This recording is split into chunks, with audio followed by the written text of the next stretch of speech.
Good day mga guys, mga paps.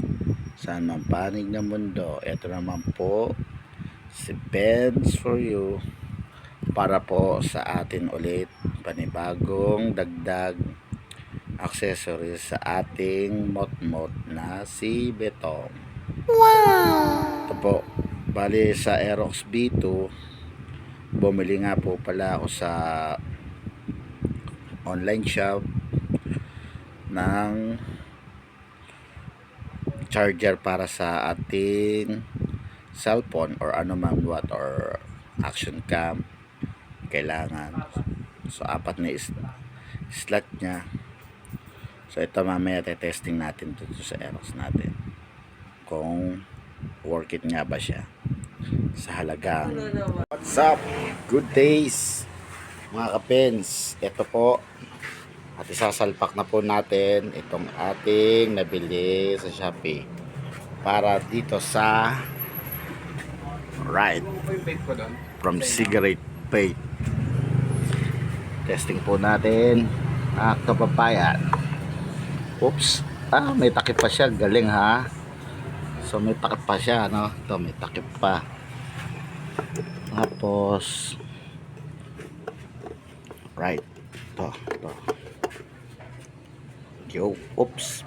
Ayun guys, ang ganda oh. So apat ang slot niya, tapos may voltmeter din siya. So ngayon, so kung gusto ko mag-charge na rito ng ano ko, so dito lang gaganyan, bababa lang. Ba? Yan lang, grabe talaga mag-alikabok dito. Apo-apo talaga. Ba? Itong aking stainless na ito, wow, monorack. Yun guys, kasi ito kaya lang ito guys, no, problem ko, no, yung konti dito na nailagay ko rito, medyo masayad yung ano, pagbukas na ano. Siguro baka ito kailangan bawasan ko pa to konti para, actually wala naman ako talaga. Minsan nagamit ko pala ito nung ano, meron lang ako binili dyan na naisabit sa plastic, pang eco bag naman, okay naman siya, agas-kasan.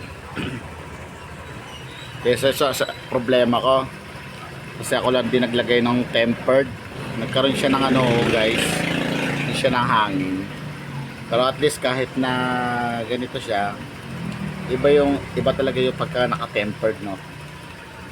Hindi ka matatakot kahit karang may scratch siya ng ganyan, kasi yung pinaka-panel niya ay hindi magagasgasan.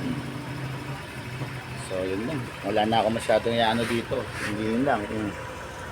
Katulad nyan, o yan, 14.4 volts pa siya. Tapos yung dito sa reading, tignan natin kung parehas accurate yung ano ha, sa battery. Pareha. So 14.3.